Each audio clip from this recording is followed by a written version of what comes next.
दुश्मन सबसे बड़ी औरत ही होती बिल्कुल है। लेकिन हम कहते हैं कि क्यों औरत की दुश्मन है। भाई आदमी अपने ऊपर सोचे, कल मेरे ऊपर भी ये हो सकता है।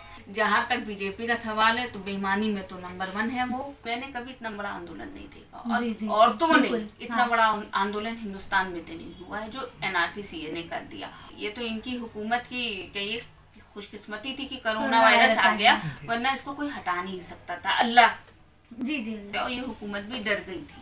इस हुकूमत ने दिया क्या हिंदुस्तान को, या आपको या हमको क्या दिया? इन्हीं ने दिया है अगर किसी को तो वो सही बात है, अपनी 2 औलादों को कह दिए, दे दिया, अडानी और अंबानी को दिया। देखिए जब जुल्म इंतहा हो जाती है ना तो अल्लाह ताला किसी ना किसी को भेजता है। जिस हिसाब से रेप हो रहे हैं यूपी का तो बद से बदतर हाल है, और जिस हिसाब से गुंडा राज है भाई, जिसके हुकूमत में कैबिनेट मिनिस्टर ही रेपिस्ट होंगे तो उससे आप क्या अपेक्षा कर सकते हैं? I love challenging. वैसे मुझे डर वर नहीं लगता किसी से।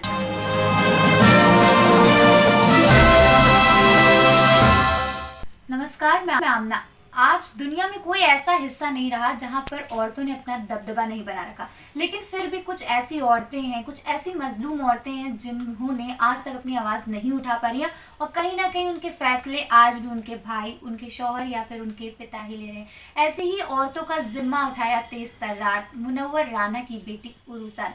तो आइए इनसे बात करते हैं और पूछते हैं कि इन्हें ये हौसला कहाँ से मिला और ये हौसला अफजाई इनको किसने दी। मैम सबसे पहले तो बहुत बहुत स्वागत है हमारे चैनल में। जी शुक्रिया।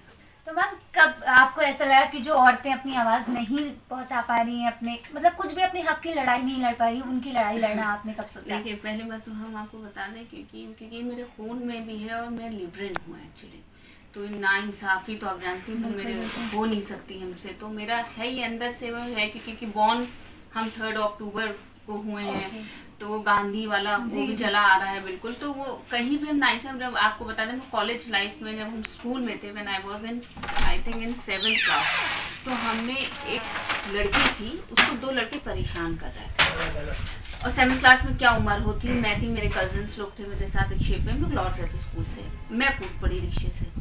हम कूद पड़े और हमने कहा क्या बात है ये वो, तो वो लड़की भी डर गई और उसने कहा नहीं कुछ नहीं, हमने कहा नहीं बोलो बताओ।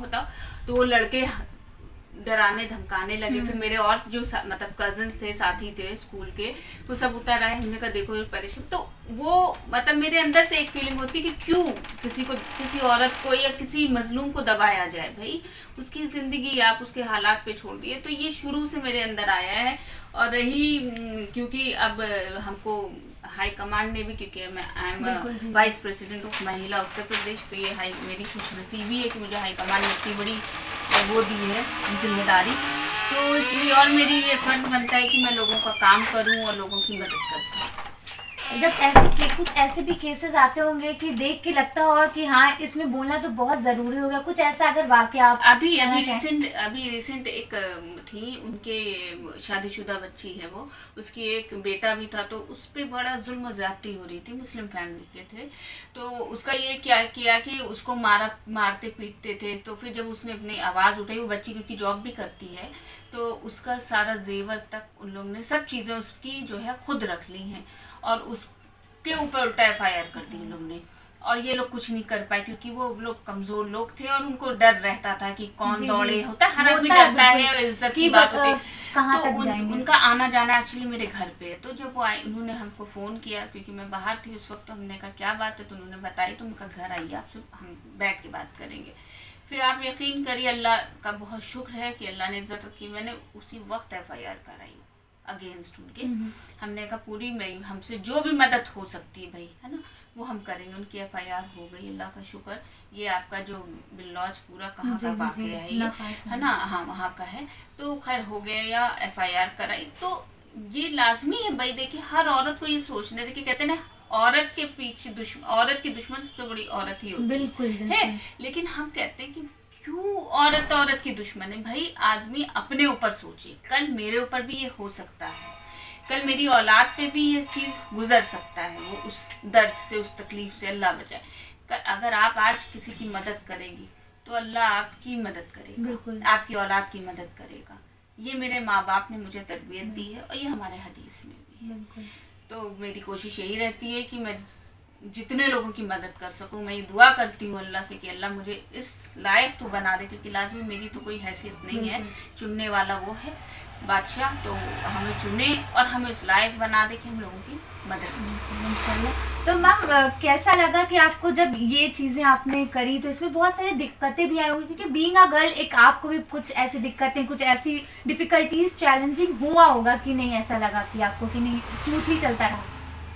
I love challenging. वैसे मुझे डर वर नहीं लगता किसी से, शुरू से मेरा एक बड़ा वैसा वो रहा है मिजाज दूसरे टाइप का, क्योंकि मैंने कभी किसी की बटरिंग नहीं की, मैंने कभी किसी की गुलामी नहीं की, और अल्लाह बचाए ऐसे गुलाम से। सिर्फ मैं गुलाम हूँ तो अपने अल्लाह और अपने हुजूर सल्लल्लाहु अलैहि वसल्लम की, मैं किसी की वो नहीं हूँ। मैं मेरी मर्जी होती है, मुझे जो लगता है अच्छा है सही है तो मैं करती हूँ, अगर मुझे लगता है नहीं है तो मैं नहीं करती वो काम। और बहुत है, क्योंकि माँ बाप ऐसी चीज़ है जिनके बिना पूरी दुनिया क्या आखिरत भी आपकी अधूरी है। तो ज़रूर मैं मशवरा अपने अम्मा अब्बा से लेती हूँ, उनको बताती हूँ, अपने शौहर से लेती थी, शौहर उसके बाद बहुत बड़ा वो है हमारा, तो लाजमी है। और मेरा अल्लाह का शुक्र अल्हम्दुलिल्लाह, मेरे शौहर बहुत सपोर्टिव हैं, भाई मेरे हर तरह से हमको सपोर्ट करते हैं, वो कहते नहीं करो, तो फिर हमें कोई ऐसी दिक्कत नहीं होती। और देखिए अगर आप साफ़ हैं, आप साफ़ सुथरा काम कर रहे हैं और आप ईमानदारी से काम कर रहे हैं तो दिक्कतें अपने आप ख़त्म हो जाएंगी कहीं ना कहीं, क्योंकि नियत जो है मेन है आप। बिल्कुल बिल्कुल जी। तो जैसे कि सीए आया था तो उस पे तो आपने खूब घंटा घर हो या शाहीन बाग हो, उस पे जो है खूब लड़ी उस पे, मतलब आपका एक नाम था जो बहुत ज़्यादा ही आ रहा था। तो उस पर क्या लगता है कि हमने जीत पा ली उस पर? देखिए जीत तो कहीं ना कहीं थी। देखिए आप वो जो एनआरसी सी कभी किसी ने, मतलब मेरे ख्याल से हिस्ट्री में या मेरे हो, मतलब जब से मैं पैदा हुई हूँ अभी तक 32-33 साल हो गए, तो मैंने कभी इतना बड़ा आंदोलन नहीं देखा। और औरतों ने इतना बड़ा आंदोलन हिंदुस्तान में तो नहीं हुआ है जो एनआरसी सीए ने कर दिया। और आप एक सिर्फ लखनऊ में नहीं, पूरे हिंदुस्तान में शाहीन बाग हो गए थे। बिल्कुल। ये तो कोरोना वायरस, ये तो इनकी हुकूमत की कहिए खुशकिस्मती थी कि कोरोना वायरस आ गया, वरना इसको कोई हटा नहीं सकता था, अल्लाह जी के सिवा। तो यही चीज़ है। लेकिन जहाँ तक है इसको हम जीत के उसमें देखेंगे, क्योंकि एक जगह आप देखिए वो नहीं चल रहा था, शाहीन बाग पूरे हिंदुस्तान में थे और हर जगह खड़े हो रहे थे, और ये हुकूमत भी डर गई थी। तो जिसकी वजह से उन्होंने जो है सफूरा की बात करें तो उनकी गिरफ्तारी हुई, और जो बड़ी जगह पोस्टर्स लगा दिए। हुकूमत की बात कर रहे हैं तो इस हुकूमत ने दिया क्या हिंदुस्तान को, या आपको या हमको क्या दिया? इन्हीं ने दिया है अगर किसी को तो वो सही बात है, अपनी 2 औलादों को कह दिए, दे दिया, अडानी और अंबानी को दिया। और इन्हीं ने क्या किया? इन्हीं ने रेलवे बेच दिया, इन्हीं सब कुछ बेच दिया। अगर इनके हाथ में, हम कहते हैं अगर कुछ साल अल्लाह ना करे हुकूमत के हाथ में ये रहा हिंदुस्तान, तो ये पूरा हिंदुस्तान का बंटवारा कर देंगे, बेच देंगे उसको। तो रही, और इनके पास क्या है, आप अगर सही बात करें, जुल्म के खिलाफ आप आवाज़ उठाते हैं तो आप पैने से लगा देते हैं, आपको दबाया जाता है। लेकिन ये हम दबे, आप हमको दबाओगे, कल दूसरी उरूस राना उठेंगी, कल तीसरी उरूस राना उठेंगी, तो ये सिलसिला चालू रहेगा। देखिए जब जुल्म इंतहा हो जाती है ना, तो अल्लाह ताला किसी ना किसी को भेजता है। बिल्कुल। तो हम नहीं रहेंगे तो कल कोई और हुक्म मेरी जगह। जैसे कि गिरफ्तारी हो गई और उनपे जो है लगा दिया था कि इतना कुछ पेनल्टी वगैरह लगा दिया था, उसके बाद पोस्टर्स लगा दिए थे, तो वो कहाँ तक क्या आपको लगता है कि अब उसमें कैसे उन्हें पता कि उन्होंने ही किया? देखिए पहली बात तो आप कहते हैं कि संविधान, आप खुद संविधान पे तो चल नहीं रहे, आप संविधान को मान कहाँ रहे हैं? संविधान को तो हम मान रहे हैं, क्योंकि एनएसएस ये तो जैसे संविधान में है ही नहीं। संविधान में है कि हर को इजाज़त है अपने धर्म को मानने के लिए, हर धर्म के लोग हिंदुस्तान में रह सकते हैं, किसी को कोई वो नहीं है कि आप रोज़ा क्यों रख रहे हो या आप मंदिर क्यों जा रहे हो। भाई आपकी वो है, आप भगवान को मानो, अल्लाह को मानो, है तो सब एक ही भाई, आप क्यों किसी के उसमें इंटरफेरेंस कर रहे हो? दूसरी बात, जब हाई कोर्ट ने, इलाहाबाद कोर्ट ने वो लग कर दी थी कि आप उतारिए, इनके बैनर्स उतारिए, आपने नहीं सुनी, आपने हाई कोर्ट की बात नहीं सुनी, इलाहाबाद कोर्ट की, तो आप किसको मान रहे हो? आप खुद ही अपने को कानून समझ रहे हो, तो ये गलती है आपकी। तो हम तो मान रहे हैं, हम तो क्यों बैठे थे आंदोलन में, बहुत पीसफुली आंदोलन चल रहा था। कानून तो तुम नहीं मान रहे ना, हम तो मान ही रहे हैं भाई। कानून नहीं मान रहे होते तो क्या हम हिंदुस्तान में होते? अहिंसा के साथ, गांधी जी के साथ आप चल रही हैं। और अगर हम कानून नहीं मान रहे होते तो हिंदुस्तान में होते, या हम आवाज उठाते हैं ना ये सीए और उसके लिए? संविधान में की ही लिए हमने आवाज उठाई थी, क्योंकि हमारे जैसे सर की बात संविधान इस वक्त खतरे में है।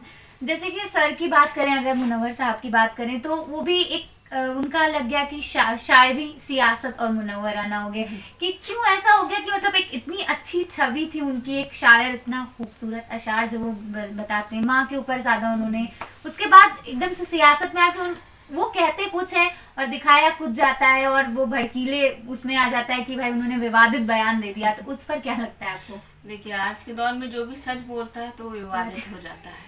और रही मुनव्वर राना साहब जो मेरे अब्बा जी हैं उनकी बात, तो मैं कहती हूँ कि मैंने अपनी ज़िंदगी में इतना सच्चा आदमी नहीं देखा और इतना साफ और ईमानदार आदमी नहीं देखा। अगर उन पे उंगली उठ सकती है तो दुनिया के किसी भी इंसान पे उंगली उठ सकती है, तो कोई बुरी बात नहीं है। क्योंकि वो आदमी ऐसा है जिसे मैं, मतलब ये नहीं कि मेरे बाप हैं, क्योंकि मैं हर चीज़ उनको मतलब एडमायर करती हूँ, क्योंकि मैंने ज़िंदगी में मतलब हम कहते हैं कि ऐसी शख्सियत नहीं देखी, क्योंकि उन्होंने हमेशा, क्योंकि हम लोगों को तरबियत दी कि चाहे वो, क्योंकि उन्होंने तो शेर और शायरी की, चाहे वो हिंदू हो चाहे मुसलमान हो, हर आदमी उनसे प्रभावित है।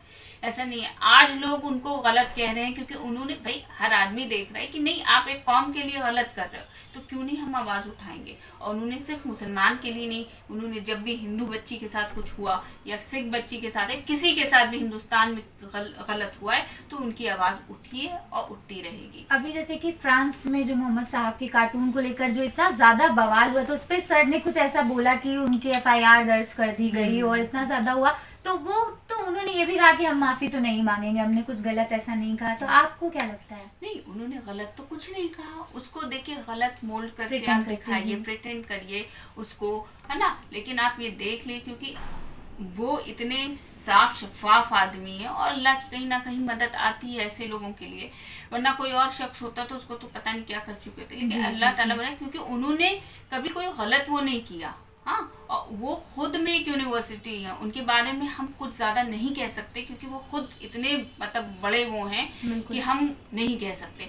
लेकिन उनको अगर गलत वो का आप किसी को भी कर दी, जब आप महात्मा गांधी को गाली बकते हैं, हाँ, और गोडसे को आप कहते हैं कि वो अच्छा आदमी था, तो आपसे हम क्या वो कर सकते हैं एक्सपेक्ट, तो आप हम लोग क्या हैं। जैसे कि मैम अब आपको पता है 2022 चुनाव आने ही वाले हैं और आप कांग्रेस में शामिल हो चुकी हैं आप, तो ऐसा नहीं लगता कि जो है अभी इतना बंगाल में हो रहा है और इतना, तो कहीं ना कहीं कांग्रेस क्या इतना ज्यादा जोर नहीं लगा पा रही है या उस दमखम से खड़ी नहीं हो पा रही है सामने? देखिए, जहाँ तक जोर की बात है, अब तो काफ़ी जोर लगा रही है। आप देखिए, जहाँ भी इस वक्त जितने भी केसेस हुए हैं आपके, जब बच्चियों के साथ रेप के हुए हों या किसान आंदोलन हुआ हो या MSA, और कांग्रेस ही ऐसी पार्टी है जो आगे आई है सबसे उसमें ज्यादा। प्रियंका गांधी जी का, राहुल गांधी जी का जिस हिसाब से लड़ रहे हैं दोनों भाई बहन, हम कहते हैं कोई इतने उससे हिंदुस्तान के लिए तो नहीं लड़ रहा है ना।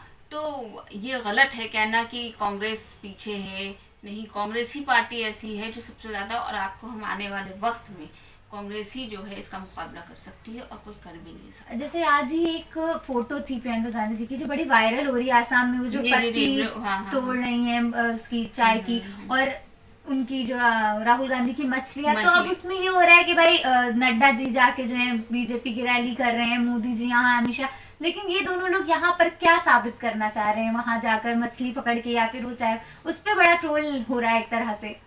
देखिए, इनकी शख्सियत जो है दोनों की मुझे इसलिए एक तरह से प्रभावित करती है, क्योंकि इन दोनों में बहुत डाउन टू अर्थ है। ये हर चीज़ में मिल घुल जाते हैं, गांव गए तो गांव की तरह हो गए, हाँ, आसाम गए तो आसाम, तो ये खूबी होनी चाहिए, और ये खूबी इंदिरा गांधी जी में भी थी, आपको याद होगा।